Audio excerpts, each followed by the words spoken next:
Muy buenas noches y bienvenidos a Signo Pesos, la economía al alcance de su pantalla. Estos son los temas claves de hoy.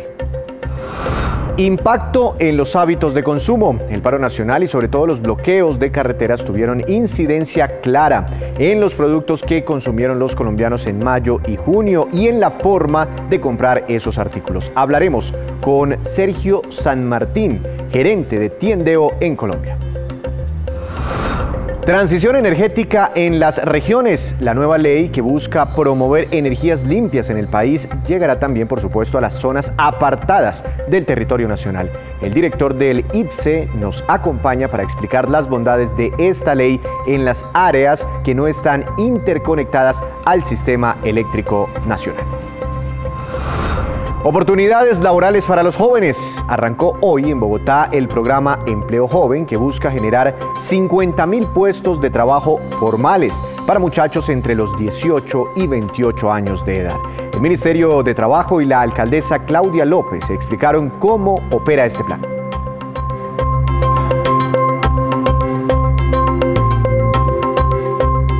Comenzamos esta emisión de Signo Pesos hablando de un estudio muy interesante que realizó el portal Tiendeo sobre las afectaciones que tuvo el paro nacional y sobre todo los bloqueos en las vías, afectaciones sobre los hábitos de consumo de los colombianos. Doctor Sergio San Martín, gerente para Colombia de Tiendeo Latam. Buenas noches, bienvenido a Signo Pesos. ¿Cómo ha estado? Buenas noches, Víctor. Un gusto estar aquí contigo y con toda la audiencia. Este estudio del que vamos a hablar fue realizado puntualmente en los meses de mayo y junio o abarca un periodo de tiempo más largo, no sé, desde que llegó la pandemia al país. Puntualmente este estudio lo hemos hecho desde fines de abril, inicios de mayo y lo hemos terminado hace poco. Porque lo que quiere reflejar este estudio es cómo han ido variando los hábitos, cómo han ido variando las búsquedas y las necesidades de los colombianos en este proceso de incertidumbre social sumado a la pandemia en el que nos encontramos. Bueno, empecemos por contarles a nuestros televidentes qué dejaron de consumir los colombianos desde que arrancó el paro en nuestro país. A ver, desde que arrancó el paro, lo que se ha originado es un efecto búnker, ¿no? Esto ya lo hemos visto en otros países, como Chile, lo hemos visto cuando inicia las cuarentenas, lo hemos visto cuando hay casos como terremotos, en donde se genera, Víctor, una incertidumbre importante sobre el abastecimiento. Este efecto búnker, entonces, que se genera a fines de abril y a principios de mayo, lo que hace es incrementar notablemente las visitas a las tiendas y el sobreabastecimiento de los productos, en donde nos encontramos entre abril y mayo un incremento de visitas a tiendas de más del 50%. Eso es el primer dato relevante.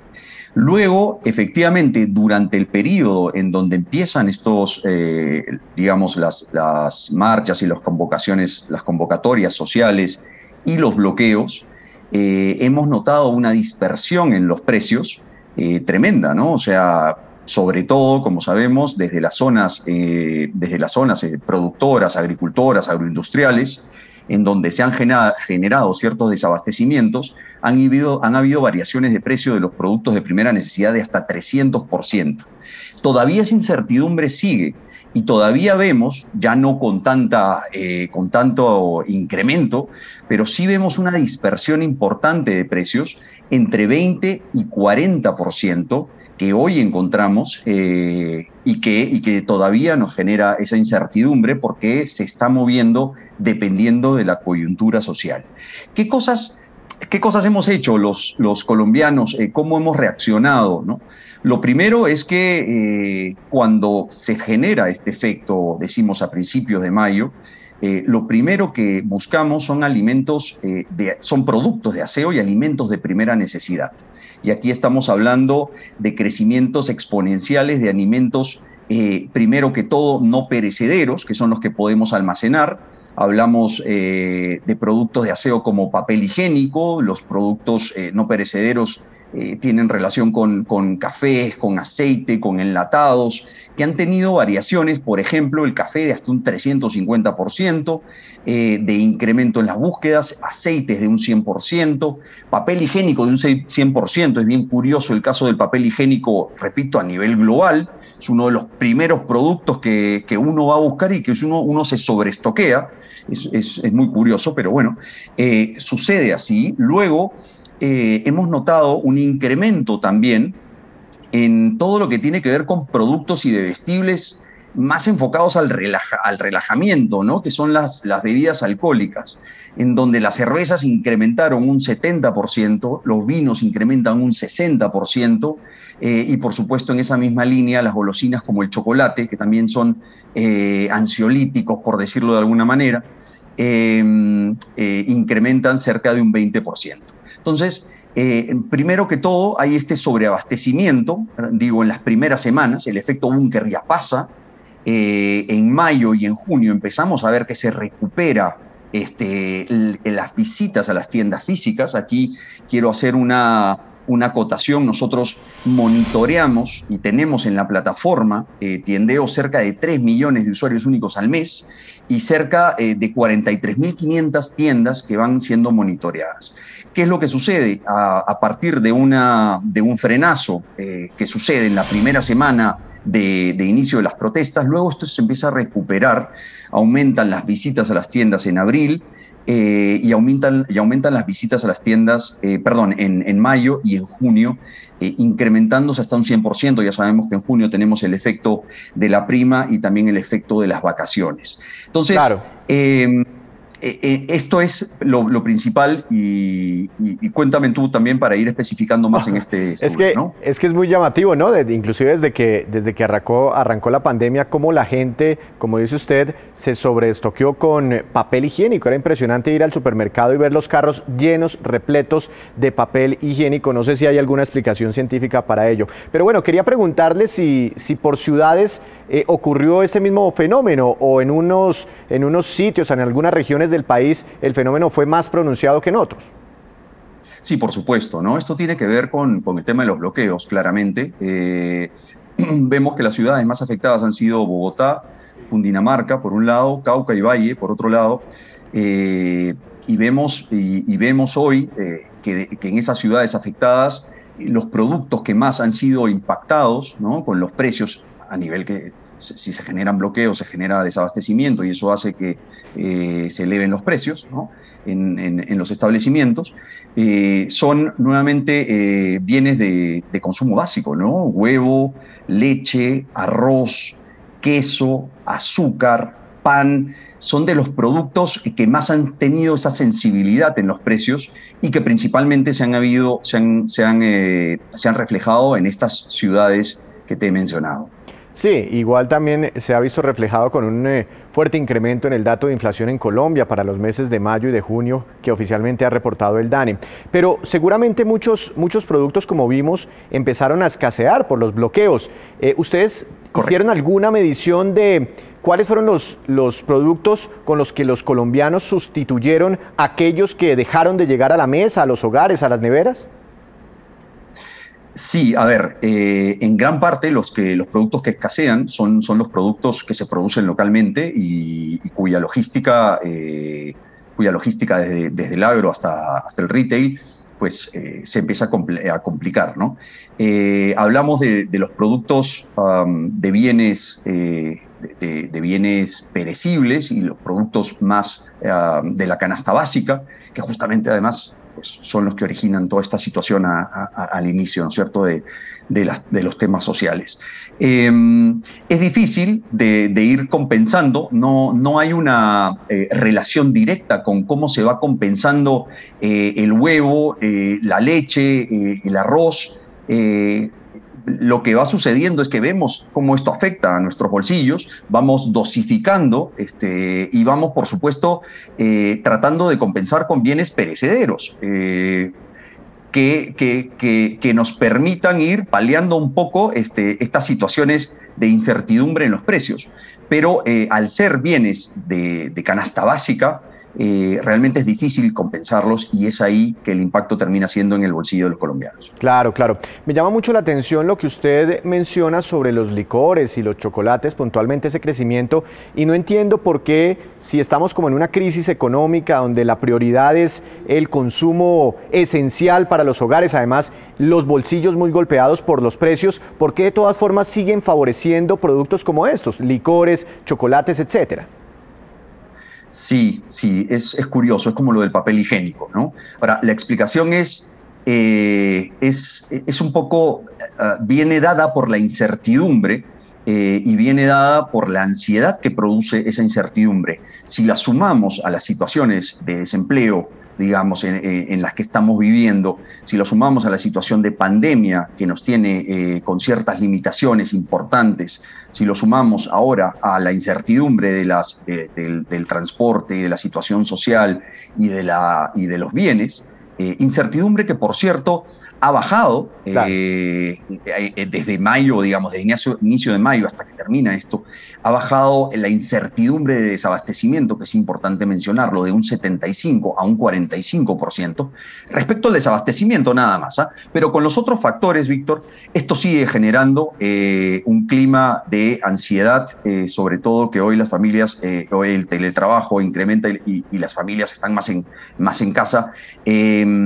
Este fenómeno es global. Este fenómeno, repito, lo vemos en las cuarentenas extensísimas de Argentina. Este fenómeno lo vemos en las crisis sociales que ha pasado Chile y las cuarentenas. Este fenómeno lo vemos con la crisis política y de pandemia que tiene al Perú. Esto es un fenómeno en donde incrementa la ansiedad y directamente esto tiene relación con estas bebidas que de alguna manera generan este efecto, ¿no? Este efecto tranquilizador, si podemos llamarlo, pero es un efecto global. En base y en torno a la ansiedad siempre giran las bebidas alcohólicas y los dulces y los chocolates. Esto es una relación directa, por más que, claro, por supuesto, el bolsillo debería decir otra cosa, ¿no? Sí, sí. Pues doctor San Martín, muchas gracias por contarnos este estudio muy interesante sobre lo que ha ocurrido, esos cambios de hábitos entre los colombianos, sobre todo en estos últimos meses. Que tenga una feliz noche y gracias por estar aquí en Signo Pesos. Muchísimas gracias, Víctor. A disposición. Con este estudio de Tiendeo hacemos nuestra primera pausa, pero cuando regresemos espere cómo evolucionó el índice de confianza del consumidor que mide Fedesarrollo y qué dicen los analistas. Ya regresamos.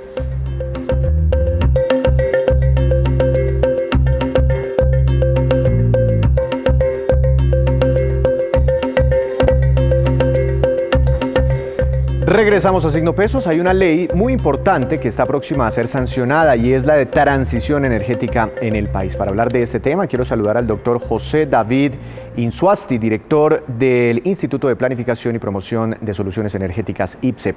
Buenas noches, doctor José David. ¿Cómo ha estado? Gracias por estar aquí en Signo Pesos.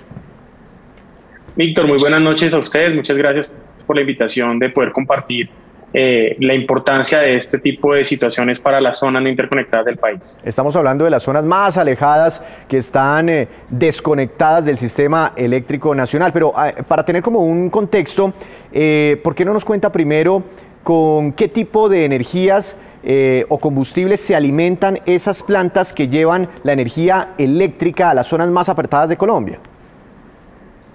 Víctor, estamos hablando que en Colombia hay más de 700.000 familias ubicadas en lo que usted menciona, las zonas no interconectadas que no reciben energía eléctrica a través de la red nacional.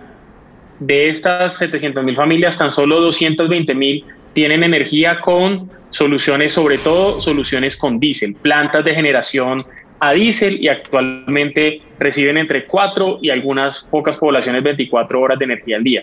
Y tenemos un reto gigante de que hay 500.000 familias aún que no cuentan con el servicio de energía eléctrica.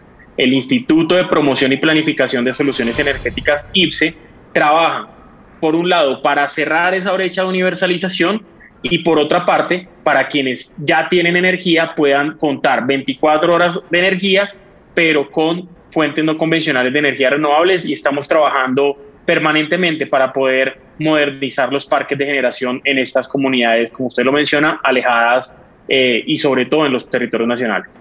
Pero eso es fácil lograrlo porque, digamos, hay unos proyectos muy importantes para que Colombia empiece a tener dentro de su matriz de generación mayores fuentes renovables no convencionales, pero esos parques eólicos, esas plantas generadoras con sol, pues están conectadas al sistema nacional. ¿Cómo lograr que esas energías más limpias también lleguen a las zonas más alejadas?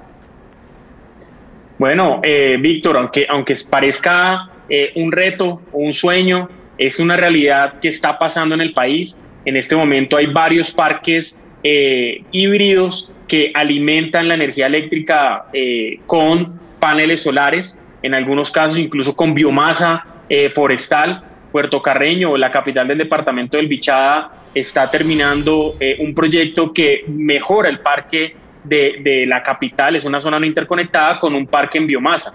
Y esto es una fuente no convencional con un grado de contaminación neutro, casi negativo, es decir, que todo lo que se captura de CO2 es mucho mayor que lo que se genera. En Iniria también, que es la capital del Guainía, también hay un parque híbrido entre solar y diésel para garantizar la energía eléctrica. En Unguía, Chocó, esto ya está pasando. Entonces sí es posible que con las fuentes no convencionales de energía renovables también le llevemos energía a estas zonas más alejadas, en la costa pacífica, en el Guainía, en el Guaviare, en el Amazonas, y estamos motivando con el Ministerio de Minas y Energía que a través de las herramientas legales podamos seguir promoviendo la energía.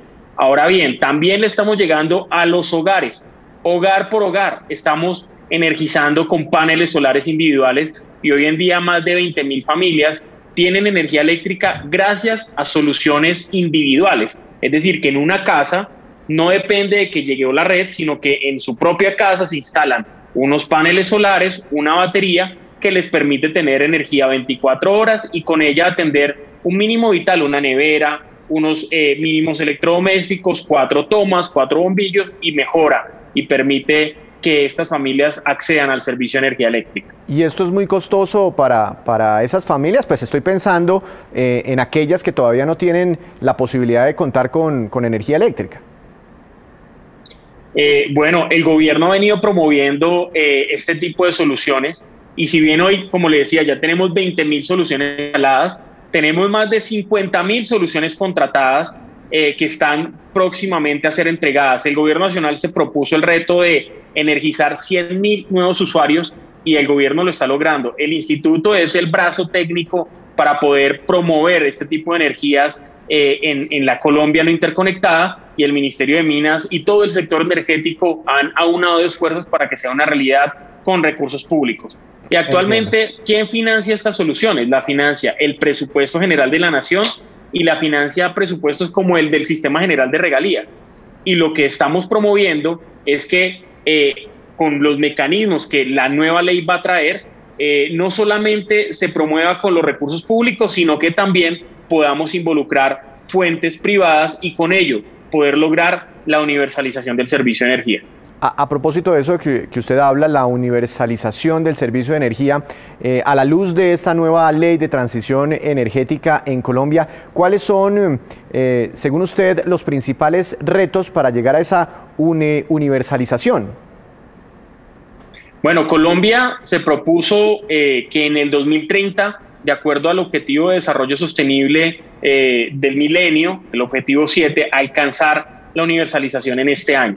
Todos los países de Latinoamérica se lo propusieron, pero Colombia es uno de los países más avanzados, no solamente porque hemos venido cerrando esa brecha, panel, casa a casa, familia a familia, como ya lo mencioné, 100.000 nuevos usuarios entrarán en este periodo de gobierno, sino que también regulatoriamente hablando, estamos modernizando todo el marco regulatorio. Entonces, ¿cómo nos estamos promoviendo o nos estamos logrando para que logremos esta meta del 2030? Es precisamente modernizando el marco regulatorio. El Ministerio ha venido sacando decretos, la CREG ha sacado resoluciones y el IPSE estructurando y promoviendo proyectos para que puedan acceder a las fuentes públicas y también podamos promover la inversión privada para lograr alcanzar esta meta. A propósito de la promoción de la inversión privada en el sector, se viene hablando de una nueva subasta. de energías renovables no convencionales. ¿Qué papel están jugando ustedes ahí, en ese proceso? Bueno, el Ministerio de Minas y Energía, como usted lo menciona, Víctor, podrá dar ampliación sobre la subasta de energías renovables para el Sistema Interconectado Nacional.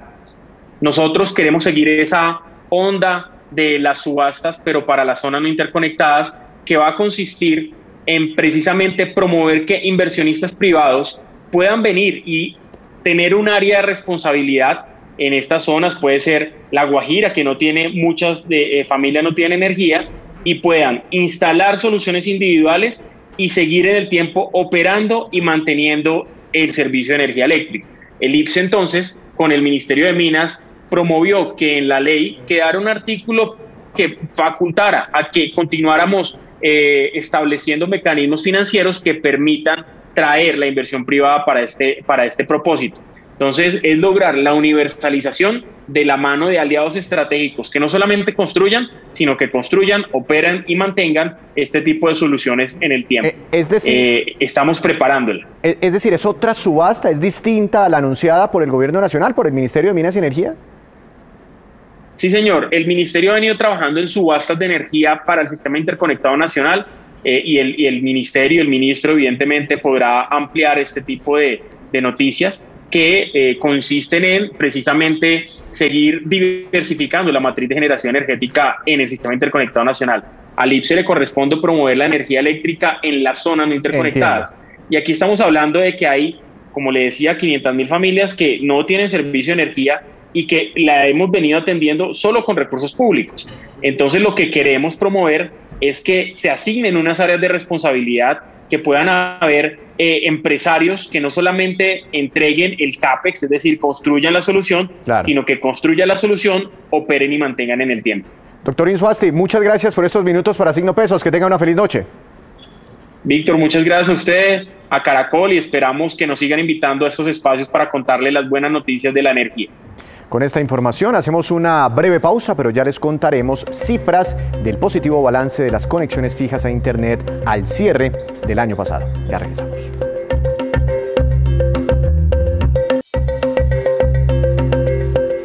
Volvemos a Signo Pesos con esta que es la cifra económica del día. 5,4% y corresponde al crecimiento económico en Colombia este año según los nuevos pronósticos de la CEPAL. Antes estaba esperando un 5%.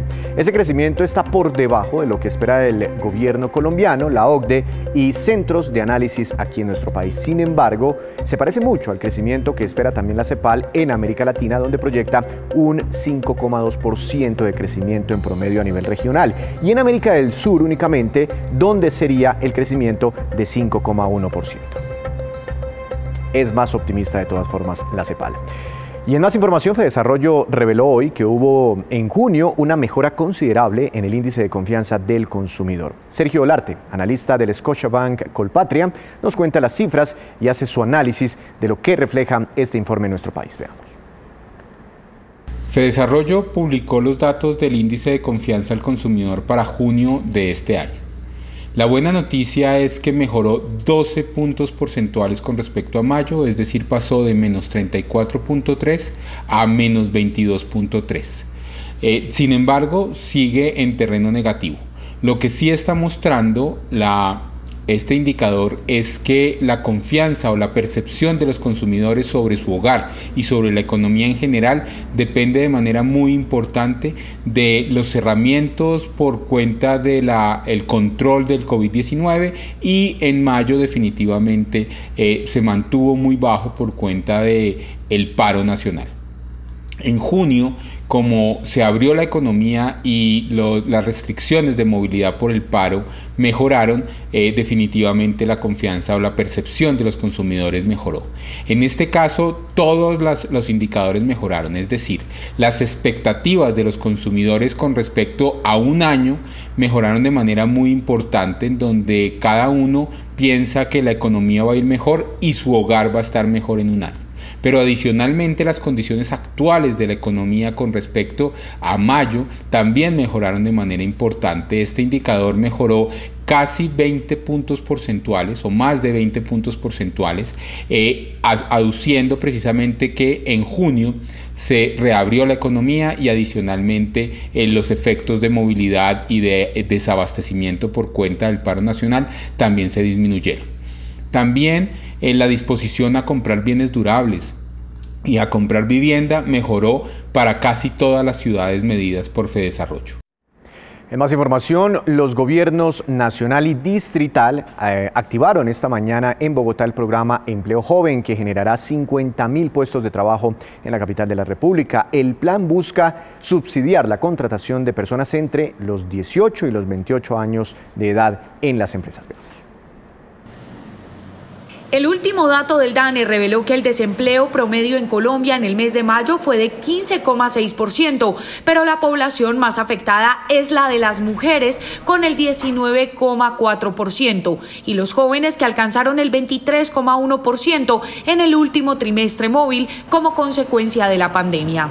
Por eso hoy en Bogotá se presentó el programa Empleo Joven. El ministro de Trabajo dijo que la creación de nuevas oportunidades para este grupo poblacional se hace de la mano de las empresas. Primero, necesitamos el compromiso social de los generadores de empleo. Los generadores de empleo son diferentes, todos, desde una persona natural con su pequeña y mediana empresa que puede generar un empleo. A partir de hoy, cualquier empresa, pequeña, mediana o grande, a través de la página www.bogotatrabaja.gov.co podrá abrir las vacantes que requiera. Y yo estoy buscando empleo y me quedé desempleado. No estoy trabajando en este momento y quiero una oportunidad. Se inscribe al programa de empleo, incluso nos puede decir, digamos, qué tipo de cosas preferirían, qué habilidades tienen, en fin. Las empresas también tendrán beneficios, ya que el gobierno subsidiará los costos de la contratación. El ministerio está ofreciendo un 25% de subsidio del sueldo de ese nuevo joven que se va a emplear, que equivale a lo que le costaría a la empresa cubrir la seguridad social de esa persona. El programa aplicará para contratación de jóvenes entre los 18 y 28 años de edad. Una vez que ingrese a la empresa, el subsidio será por un año. Y ahora vamos con estos que son los indicadores económicos que usted siempre debe conocer antes de irse a dormir. Atención porque el dólar sigue subiendo y hoy llegó al punto más alto, al dólar más caro en lo que va corrido de este año. Tasa representativa para mañana, 3.850 pesos con 46 centavos. Subió hoy 35 pesos con 24 centavos el dólar. Petróleo Brent de referencia para Colombia subió 0,94%, se ubica en 74 dólares con 12 centavos por barril. Precio interno del café colombiano subió en línea con la trepada del dólar y quedó para mañana en promedio a 1.437.000 pesos por carga. Índice MSCI Colcap de la Bolsa de Valores de Colombia cayó 0,19%. Acción más valorizada, Avianca, con una ganancia del 13,63%, y la acción que más cayó fue la de Construcciones El Cóndor, que tuvo un retroceso de 8,51%. Pero antes de despedirnos, los dejo con este dato. La Comisión Reguladora de Comunicaciones reveló que el año pasado terminó con 7,8 millones de conexiones fijas a Internet aquí en el país. Eso significa un importante incremento del 11,6% frente al año 2019. Los ingresos de los operadores de este servicio llegaron a 5,36 billones de pesos, 10% más que en el año 2019. Las conexiones residenciales de fibra óptica ya llegan a 873 municipios. Además, la velocidad de carga y de descarga de Internet aumentó el año pasado en más de un 80% en los planes contratados por los usuarios. Seguramente usted tuvo también que aumentar la capacidad de su Internet en medio de la pandemia. Así terminamos por hoy, pero los esperamos mañana con una nueva emisión y con toda la información económica que usted necesita saber. Esto es Signo Pesos, la economía al alcance de su pantalla. Que tenga una feliz noche.